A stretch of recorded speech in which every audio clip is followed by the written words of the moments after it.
Bonjour, nous allons vous présenter l'utilisation du tensiomètre mécanique OptiCric de chez OptiBelt.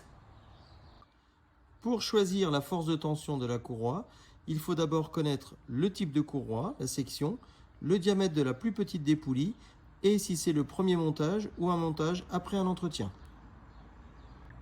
Ici, nous voyons que c'est une courroie type SPA.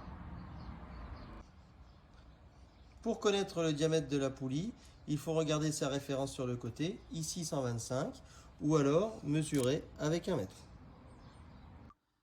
La courroie est de type SPA. Le diamètre de poulie est de 125, il est donc entre 100 et 140.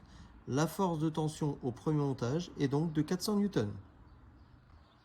Afin de contrôler la tension de la courroie, il faut se mettre entre les deux poulies sur une seule courroie et appuyer sur la partie rouge jusqu'à entendre le clic.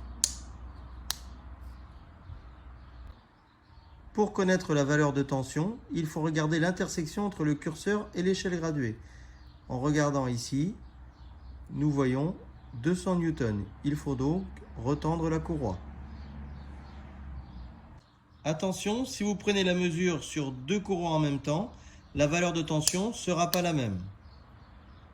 400 Newton.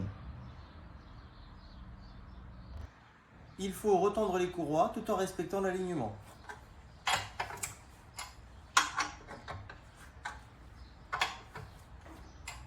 Ensuite, refaire un contrôle de tension des courroies. Entre deux mesures de tension, il faut faire quelques tours aux poulies afin de placer les courroies, en prenant garde de garder les mains sur l'extérieur. Pour faire le deuxième contrôle, rabattre le curseur, on appuie sur la partie rouge, lentement, et on vient regarder. Ici, on a bien les 400.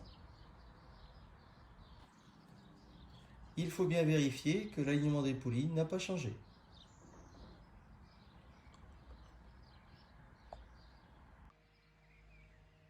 Après quelques heures de fonctionnement, n'hésitez pas à retourner sur l'équipement pour vérifier la tension.